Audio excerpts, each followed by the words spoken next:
भारत सरकार के एक बड़े और सख्त कदम ने तुर्की की मशहूर aviation company Celebi airport services India को बड़ा झटका लगा है। ये वही कंपनी है जो देश के 9 बड़े एयरपोर्ट्स पर ग्राउंड हैंडलिंग और कार्गो सेवाएं दे रही थी, लेकिन अब इसे देश की सुरक्षा के लिहाज से हटा दिया गया है। नागरिक उड्डयन मंत्रालय ने सेलेबी की सुरक्षा मंजूरी को तत्काल प्रभाव से रद्द कर दिया है। इस फैसले का असर न केवल भारत में बल्कि अंतर्राष्ट्रीय स्तर पर भी देखने को मिला। इस्तांबुल शेयर बाजार में कंपनी के शेयरों में 10% की भारी गिरावट आई।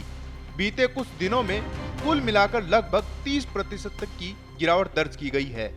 कभी 3285 के स्तर पर पहुंचने वाला शेयर अब 1660 के करीब लुढ़क चुका है। ये कार्रवाई ऐसे समय में हुई है जब तुर्की ने पाकिस्तान के समर्थन में बयान दिए और भारत के ऑपरेशन सिंदूर की आलोचना की। इसके अलावा पीओके में हुए आतंकवाद विरोधी ऑपरेशंस के दौरान तुर्की के ड्रोन्स के इस्तेमाल की खबरों ने भारत को सतर्क कर दिया। देश भर में इस कंपनी पर कार्रवाई की मांग होने लगी। सोशल मीडिया से लेकर संसद तक ये मुद्दा गूंजने लगा। सेलेबी पिछले 1.5 दशक से दिल्ली, मुंबई, बेंगलोर, चेन्नई, हैदराबाद, कोच्चि, अहमदाबाद, कन्नूर और गोवा जैसे प्रमुख हवाई अड्डों पर सेवाएं दे रही थी, लेकिन अब यह सफर खत्म हो चुका है। BCAS यानी bureau of civil aviation security ने नवंबर 2022 में दी गई सिक्योरिटी क्लियरेंस को रद्द कर दिया है।